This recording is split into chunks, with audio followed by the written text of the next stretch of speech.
Assalamualaikum warahmatullahi wabarakatuh. Selamat siang bagi Sobat Polkesmed. Seperti biasa pada kesempatan hari ini kita kedatangan tamu yang istimewa, tamu yang manis, tamu ganteng dari Pulau Jawa, dari Poltekkes Kemenkes Yogyakarta. Kita hadirkan Bapak Dr. Iswanto SPD MKes.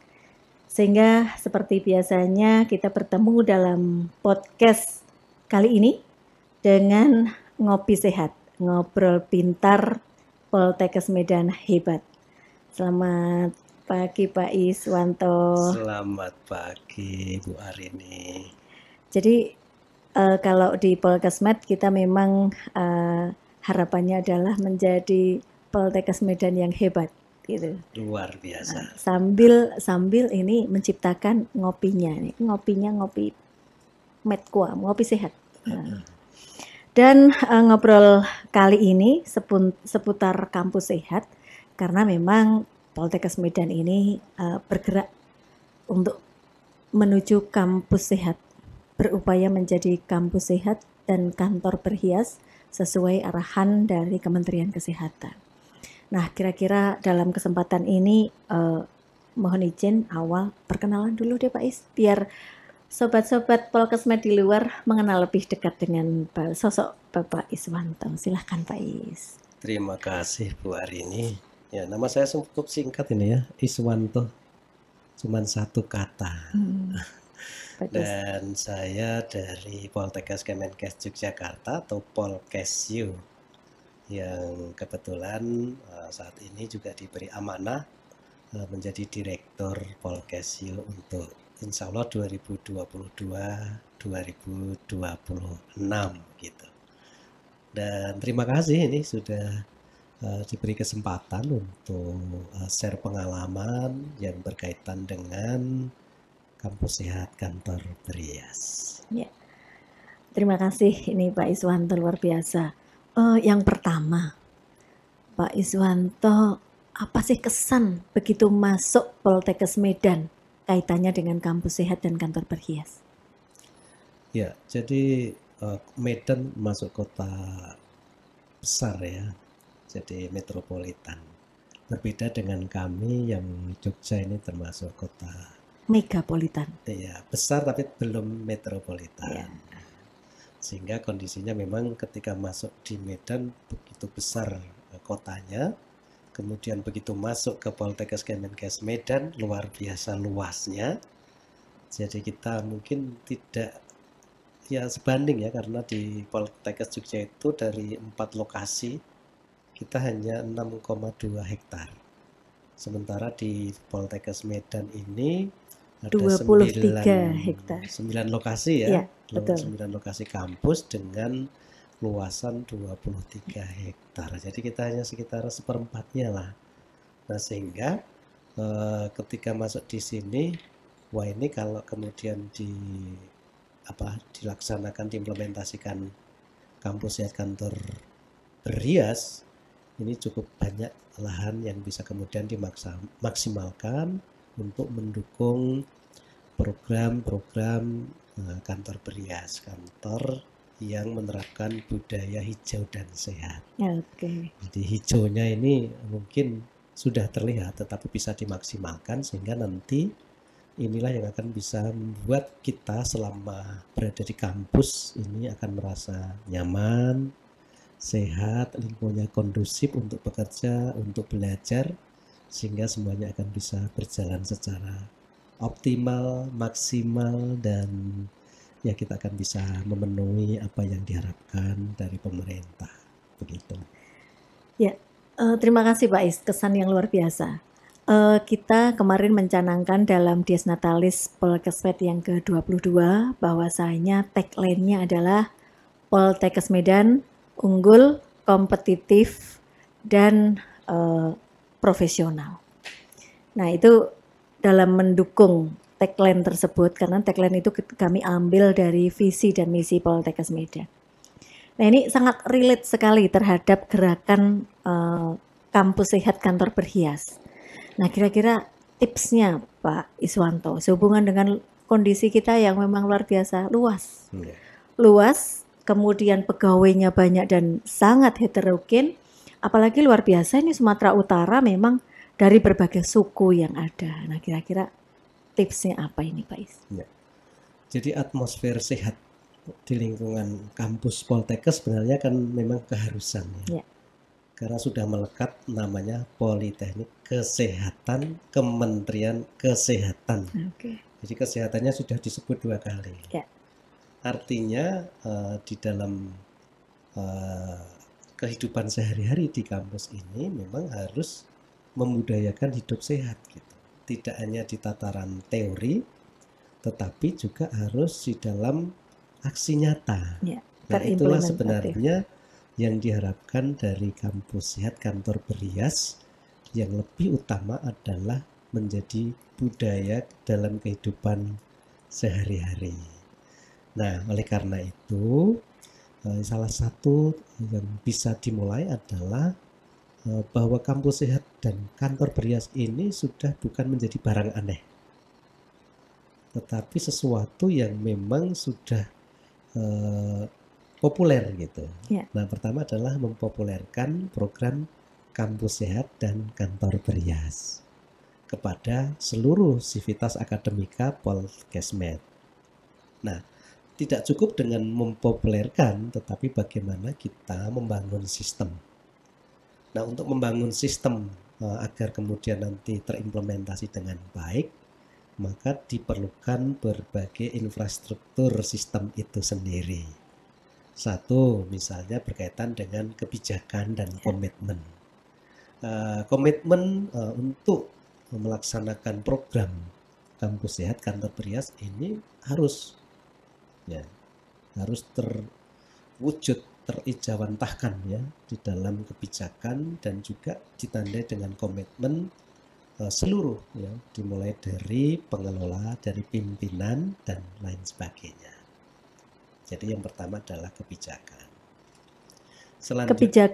Kebijakan Pak Iswanto dalam berupa pedoman gitu ya Pak Iswanto ya. Ya, jadi untuk melaksanakan sebuah program tentunya pertama ada landasannya. Ya.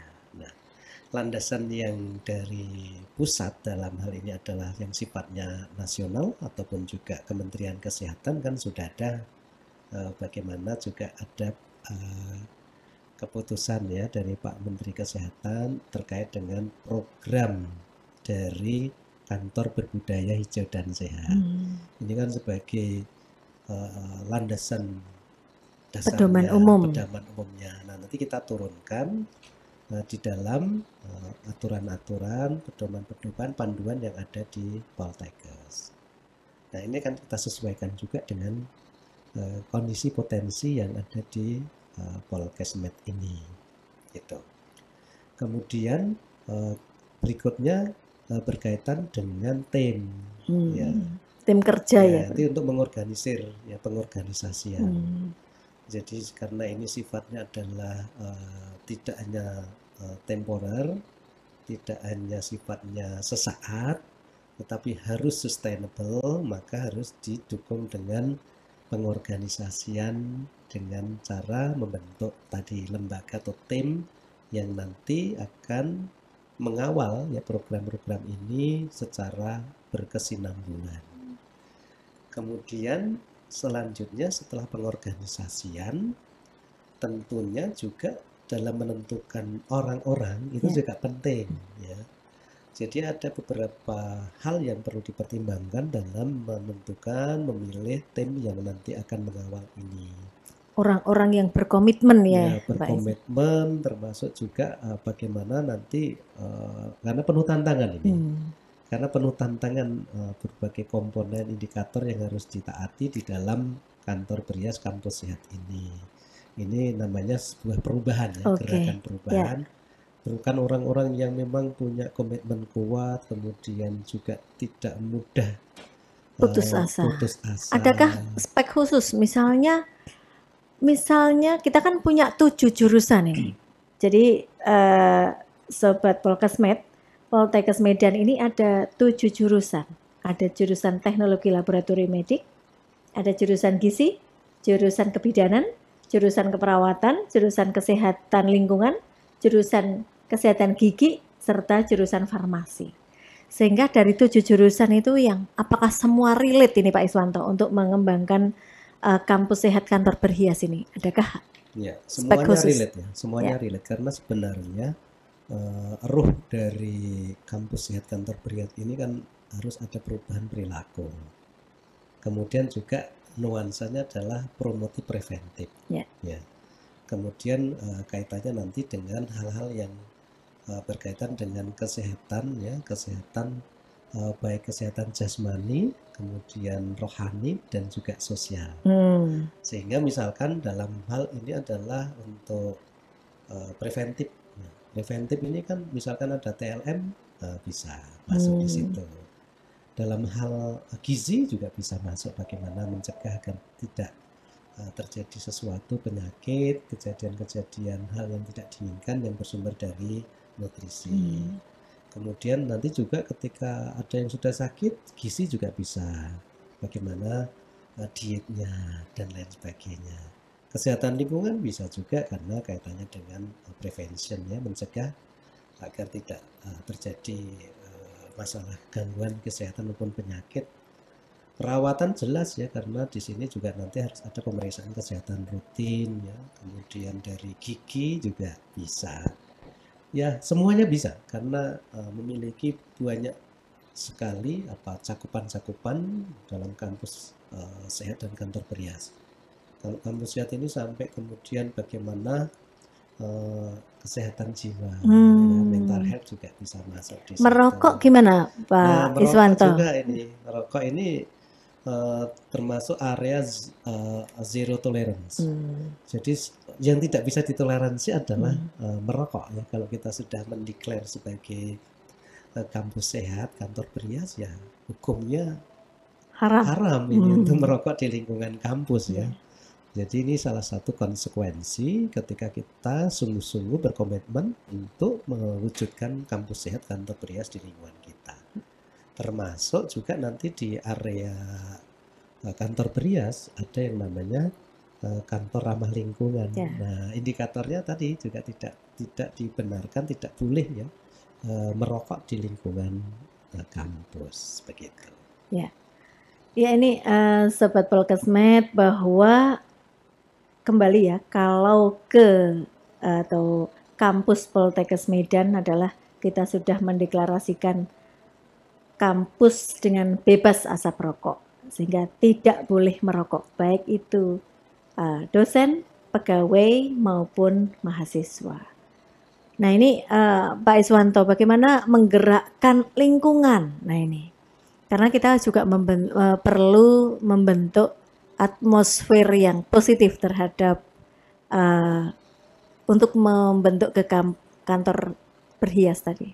Ya, jadi ini karena kaitannya nanti dengan perubahan perilaku, maka kalau kita kembali ke teori perubahan perilaku, ya, L. Green itu ada 3 faktor ya, ada predisposing, enabling, dan reinforcing faktor. Nah ini semuanya, yang pertama adalah predisposing. Orang kemudian mau melakukan perubahan itu ketika dia sudah tahu. Berarti yang perlu dilakukan adalah memberitahu atau mensosialisasikan. Ya. Jadi edukasinya harus dilakukan.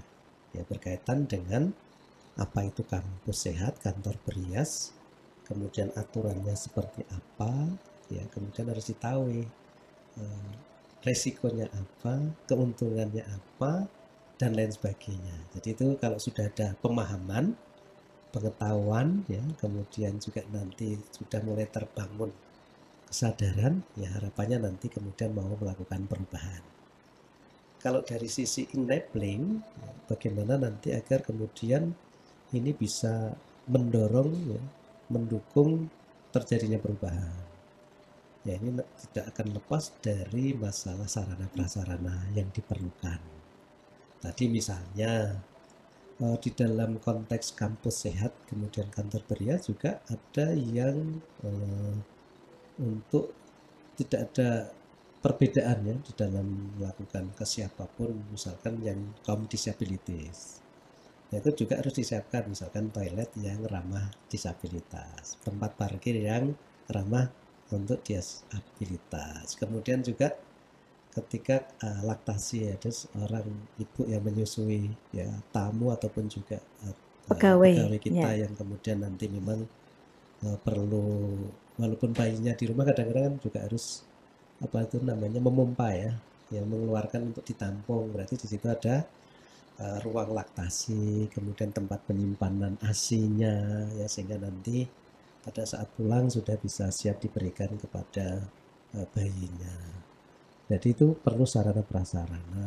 Kemudian juga perlu dukungan dana, anggaran ya. Nah, Anggaran pun juga harus anggaran yang memang pro kampus sehat dan kantor berias. Jadi harus bisa mengidentifikasi mana nanti kegiatan-kegiatan prioritas yang sifatnya apakah segera ataukah nanti sifatnya bisa ditunda atau bahkan bisa tahun depan. Nah, nanti bisa kita pilah sehingga nanti semuanya nanti akan bisa siap ya ketika sudah akan dijalankan itu. Kemudian yang berikutnya adalah reinforcing ya. Reinforcing itu memperkuat ya, biar kemudian perubahannya ada terjadi gitu. Nah, reinforcing itu macam-macam sih.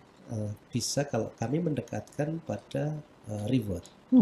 Bagaimana kemudian memberikan ya semacam apresiasi atau bentuk lainnya ketika memang orang tersebut memiliki komitmen istiqomah untuk menjalankan gerakan kampus sehat ya. kantor berias. Misalnya ada yang berhasil berhenti merokok ya.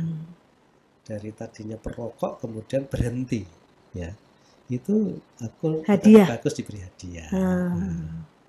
Jadi seperti itu, contohnya adalah memberikan reward. Ya, termasuk hal yang lainnya, misalkan bersepeda, ada pegawai ataupun mahasiswa yang komit, yang kemudian juga konsisten menggunakan sepeda. Nah, itu perlu diapresiasi. Apakah kemudian tidak boleh membuat atau menerapkan punishment? Boleh ya. Apalagi kita institusi pemerintah. Jadi institusi pemerintah ini memang penuh aturan ya. Penuh aturan yang suka tidak suka kalau kita sudah menjadi bagian ya harus taat pada peraturan itu. Nah, sehingga aturan-aturan yang dibuat, disusun dalam konteks kampus sehat kantor berias ini juga nanti ada konsekuensinya ketika kemudian tidak mengikuti atau tidak patuh pada ketentuan tersebut. Misalnya ada pegawai yang merokok sudah diingatkan tetap saja merokok. Nah, berarti kan itu sudah menyalahi aturan. Nah, tentunya nanti dalam konteks tersebut perlu ada semacam ya sesuai dengan tahapan ya. Nah, saya kira Bu hari ini lebih paham ya terkait dengan punishment penerapan itu ya, apakah lisan dulu dan seterusnya. Ini juga kami lakukan di Poltekkes Yogyakarta. Luar biasa Sobat Polkesmed, pengalaman Pak Iswanto dalam menggerakkan Polkesyo menjadi kampus sehat dan kantor berhias. Nah, ada beberapa, sebetulnya masih banyak hal yang perlu kami serap dari Pak Iswanto. Nah, ini satu lagi Pak Iswanto, semacam closing statement aja deh. Karena Poltekkes Medan ini terletak ke 9 lokasi Pak Iswanto, bahkan di 9 kabupaten kota yang ada di Sumatera Utara. Bagaimana cara atau menggerakkan seluruh prodi yang di luar Medan. Kalau di Medan kan bisa kita pantau, kalau di luar tidak bisa kita pantau. Tadi kan sudah kebijakan, pengorganisasian, pelaksanaan. Nah, ini pengendaliannya seperti apa ini Pak Iswanto? Terima kasih Pak Is. Ya, jadi dalam sebuah pengorganisasian tadi, ini tentunya kan ada tim ya, tim-tim ya, yang kemudian nanti sesuai dengan penanggung jawab apa saja area atau lingkup dari kampus sehat kantor berias tadi. Oh, ini ada bagian yang nanti penanggung jawab pelaksanaan kantor ramah lingkungan. Nah, berarti ada tim yang nanti memang Sesuai pokjanya ditunjuk. itu ya, Ya, Pak? pokjanya. Oh, ya, ya, ya. Kemudian efisiensi energi ini juga dilakukan dan lain sebagainya. Ada 5 kan kalau kantor Ya. berhias itu. Kantor ramah lingkungan, kemudian efisiensi energi, kemudian K3 kesehatan dan keselamatan kerja, kemudian budaya kerja 5R itu, kemudian tertib arsip. Arsip, Nah, ya. itu memang harus ada yang menjadi PIC-nya ya di masing-masing lokasi tadi. Ya. Kemudian harus melakukan monep, ya, artinya melakukan monitoring, evaluasi sekaligus juga pendampingan pelaksanaan hal tersebut. Tentunya nanti harus ada laporan, ya, dibuat semacam ya SOP ataupun ketentuan aturan apa yang harus dilakukan oleh mereka. Ya. Kemudian nanti dibuat reporting, ya, reportingnya ke direktorat. Sehingga nanti ketika mendapatkan sesuatu yang belum dilaksanakan, kita akan tahu apa penyebabnya. Apakah karena sarananya belum ada, ataukah mungkin pengawasan supervisinya kurang, ya, sehingga kemudian belum dijalankan. Nah ini jadi nanti ada mekanisme monep, kemudian ada recording, kemudian reporting. Nah, sehingga nanti itu sebagai dokumen. Termasuk sebenarnya kalau untuk kantor berhias ini sudah ada aplikasi. Sudah ada aplikasi yang dibuat oleh Kemenkes dan itu ada harus memasukkan input, ya, menginput kondisi-kondisi Data. data yang harus dimasukkan setiap bulan dan itu terpantau di pusat. Bahkan pusat itu nanti akan merilis mana institusi kesehatan yang belum mengisi. Ya, sehingga nanti akan terlihat di situ misalnya ada intervensi bagaimana menurunkan konsumsi listrik. Nah, aturannya seperti apa, bentuknya seperti apa, kemudian nanti dievaluasi apakah terjadi penurunan konsumsi listrik, bayar listriknya atau tidak. Nah, seperti itu. Kok ini kok malah naik? Nah, nanti kita lihat apa penyebabnya. Oh, ini ternyata sedang ada proyek yang menggunakan listrik. Oh, ternyata ada penambahan ruang. Oh, ini ternyata ada penambahan, nah macam-macam. Efeknya menjadi listriknya naik juga. Naik juga. Nah, itu kan ada faktor yang menyebabkan. Nah, itu juga harus disampaikan. Jadi jangan sampai nanti kita gara-gara takut listriknya nggak turun gitu ya, tetapi mengorbankan hal yang sifatnya sebenarnya untuk pengembangan institusi. Oke, Pak Iswanto, luar biasa. Sobat Polkesmed, sepertinya kita perlu perlu cancut taliwando, menyingsingkan lengan untuk segera mewujudkan Poltekkes Medan menjadi kampus sehat kantor berhias. Terima kasih sekali Pak Iswanto atas hadirnya yang luar biasa ini jauh-jauh dari Yogyakarta, dan saya mohon 1 kata, 2 kata, 3 kata untuk Poltekkes Medan, Pak Is, supaya menjadi penyemangat kita. Iya, jadi 1 kata untuk Poltekkes Med adalah hebat. Ya. Artinya biasa. Semangat perubahannya ada, ya. Jadi tergambar ya. Dari tagline tadi pertama adalah unggul. Ya. Nah, untuk menjadi unggul kan kemudian perlu kehebatan ya, dalam semangat. Ya. Kemudian kalau 2 katanya, saya kira luar biasa. Jadi Poltekkes Medan ini sudah terlihat ya terjadinya perubahan-perubahan. Jadi nuansa perubahannya terlihat dan juga bagaimana Poltekkes Med ini ingin mewujudkan kampus sehat dan kantor berhias. Ini kan juga sudah merupakan sebuah program yang tidak mudah. Ya, tidak mudah untuk kemudian memulai dan juga menjaganya. Nah, kalau kemudian 3 katanya ya Poltekkes Medan hebat luar biasa. Amin. Terima kasih Pak Iswanto. Demikian Sobat Poltekkes Med, wawancara kami dengan sahabat Bapak Dr. Iswanto, Direktur Poltekkes Kemenkes Yogyakarta. Terima kasih Pak Iswanto. Untuk lain kali dengan tema yang berbeda kita akan podcast kembali untuk Siap. memperkuat Poltekkes Kemenkes Medan. Ya, kita menjadi sister kampus, Sister kampus. menjadi Poltekkes Jordan. Ya. Poltekkes Yogyakarta, Jordan. Medan. Iya, kita berkembang bersama. Ya. Amin. Dan demikian sahabat Polkesmed, terima kasih banyak Pak Iswanto. Sama-sama. Mudah-mudahan bermanfaat bagi kita bersama. Billahi taufiq wal hidayah. Assalamualaikum warahmatullahi wabarakatuh. Sampai ketemu di lain kesempatan. Waalaikumsalam warahmatullahi wabarakatuh.